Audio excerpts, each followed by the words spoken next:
قد كفاني علم ربي من سؤالي واختياري فدعائي وابتهالي شاهد لي بافتقاري.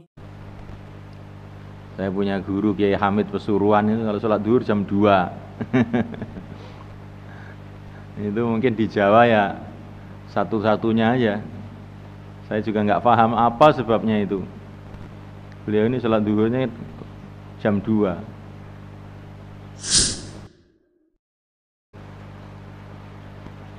Di satu malam baginda Nabi alaihissalam mengakhirkan sholat isya sampai tengah malam. Maka beliau bersabda setelah sholat itu,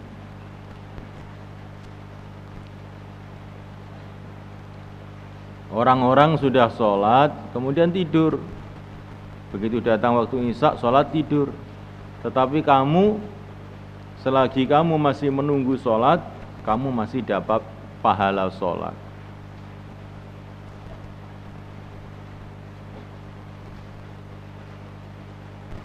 Jadi dalam hadis ini banyak pelajaran yang mesti kita ambil. Jadi kadang-kadang Rasulullah itu mengakhirkan sholat isya. Bahkan dalam beberapa hadis beliau mengatakan, seumpama saya tidak khawatir memberatkan umatku, tentu aku akan mengakhirkan sholat isya.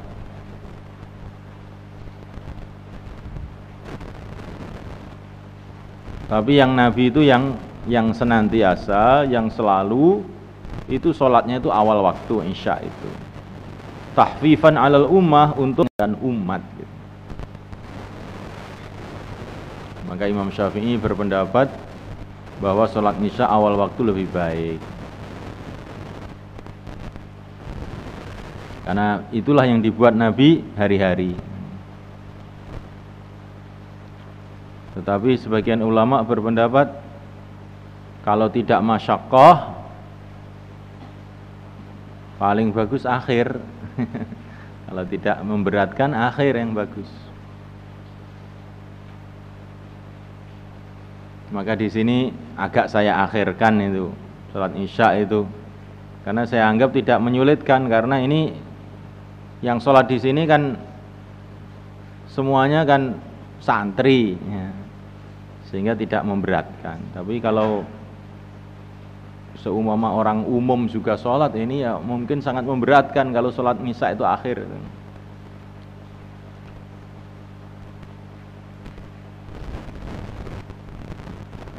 Kadang-kadang Nabi juga mengakhirkan.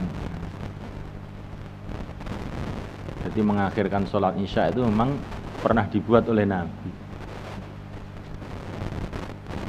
Ini pembahasannya panjang antara para ulama. Kalau Imam Abu Hanifah malah semua sholat itu akhir semua, kecuali maghrib aja.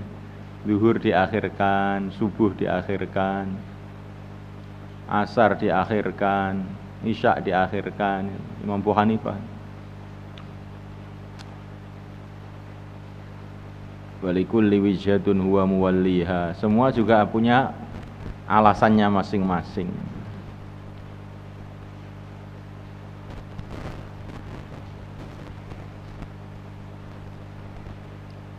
Saya punya guru Kiai Hamid Pesuruan itu kalau sholat duhur jam 2. Itu mungkin di Jawa ya satu-satunya aja. Saya juga nggak paham apa sebabnya itu. Beliau ini sholat duhurnya jam 2. Tapi ini wasi' gitu. Jadi ketika terjadi perbedaan pendapat antara para ulama, maka akhirnya agama itu jadi wasi', jadi luas gitu.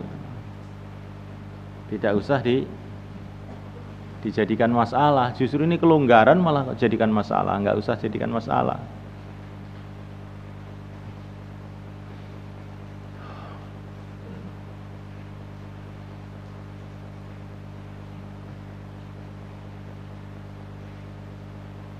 Intidharus shalah ba'da shalah, menunggu sholat setelah sholat. Ini mendatangkan doanya para malaikat.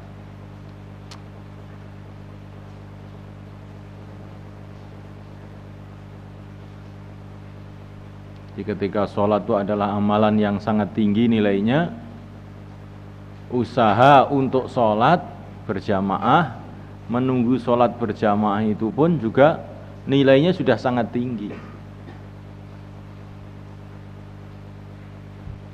Dari hal-hal seperti inilah para ulama mengatakan lil wasail hukmul maqasid. Lil wasail hukmul maqasid.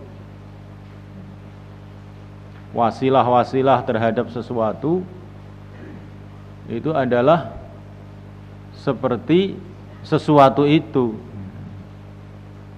Yang menunggu sholat itu adalah wasilah, adalah usaha untuk bisa sholat, maka ya bernilai seperti sholat.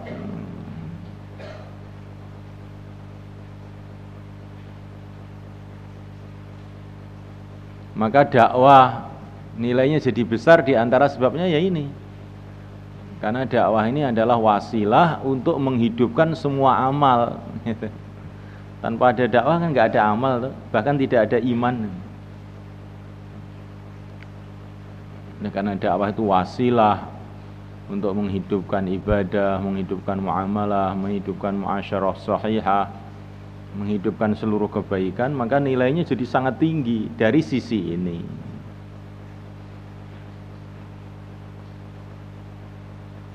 Dari sisi ini.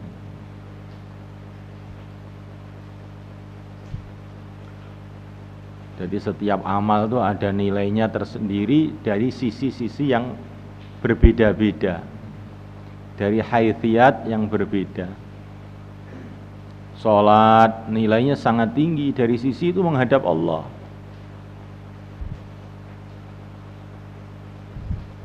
Zikir ada nilai yang sangat tinggi dari sisi wala dzikrullahi akbar. Karena zikir itu juga inti dari salat.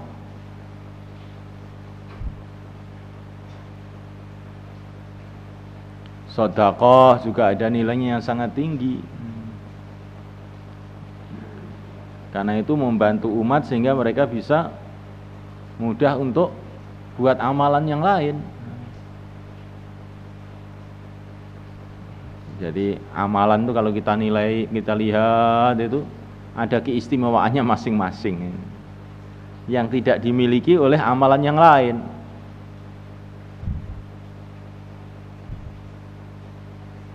Maka semua amal kita buat semua. Karena ini semua ada keistimewaan, ada fadilah yang berbeda.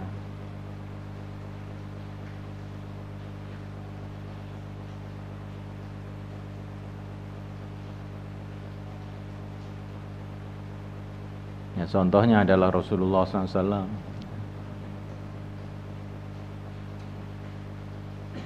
Kadang-kadang orang baca fadilah dakwah sehingga sampai mengecilkan yang lain, ya keliru.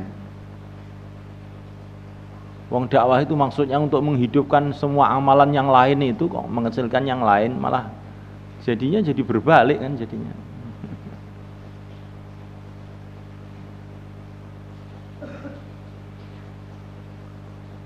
Yang cerita fadilah Quran sehingga mengecilkan amal yang lain, ya keliru. Mengecilkan zikir melebihi Quran, melebihkan Quran, keliru. Lalu zikir itu perintah Quran juga kok. Wadhkuruni adzkurkum itu perintah Quran. Kalau kamu membaca Quran dengan mengecilkan zikir, ya keliru. Sama aja juga dengan berbalik lagi tadi.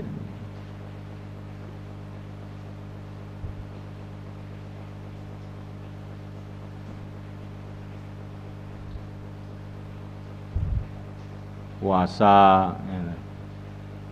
Ada fadilah-fadilahnya yang khas, yang tidak dimiliki oleh perkara yang lain. Tapi jangan kemudian hanya puasa saja meninggalkan yang lain, jangan. Karena di antara maksud puasa itu supaya hati kita ini konsentrasi penuh, bersih dari kotoran-kotoran makhluk, sehingga kita bisa beramal yang sungguh-sungguh. Maksudnya puasa itu begitu itu. Menguatkan rohani sehingga hubungannya kepada Allah kuat, zikirnya jadi kuat, amalan yang lain jadi kuat. Jangan kemudian gara-gara puasa meninggalkan yang lain, tidak begitu.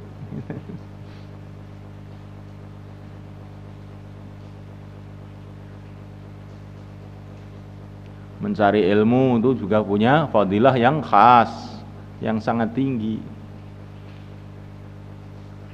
Tapi kemudian jangan terus gara-gara mencari ilmu nggak tahajud, jangan.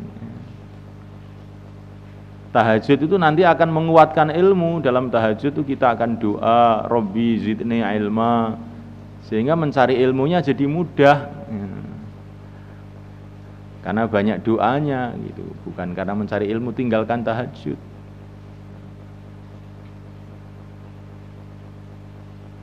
Begitu juga jangan karena tahajud kemudian nggak mau taklim, jangan juga begitu. Kerjakan juga begitu kan. Kerjakan semuanya. Semua itu ada keistimewaannya masing-masing untuk menyehatkan, untuk memberikan cahaya kepada rohani kita.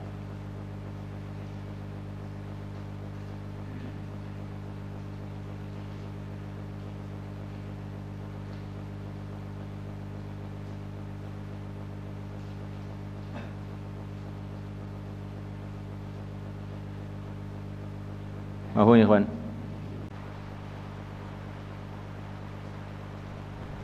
Wa anhu anna Rasulullah sallallahu alaihi wasallam akhara lailatan, beliau telah mengakhirkan satu malam salat al-isya, salat isya ila syatri laili, sampai tengah malam. Tsumma aqbala biwajhih, kemudian beliau menghadap dengan wajahnya ba'da ma shalla, setelah beliau salat. Faqala, maka baginda mengatakan, shallan nas wa raqadu. Shallan nas, telah salat an-nasu, manusia, wa raqadu, dan mereka kemudian tidur. Walam tazalu, dan tidak henti-hentinya kamu semua, fi salatin, dalam pahala salat, mungdur tadartumuha, mungdung tadartumuha, mulai kamu menunggu salat. Rawahul Bukhari.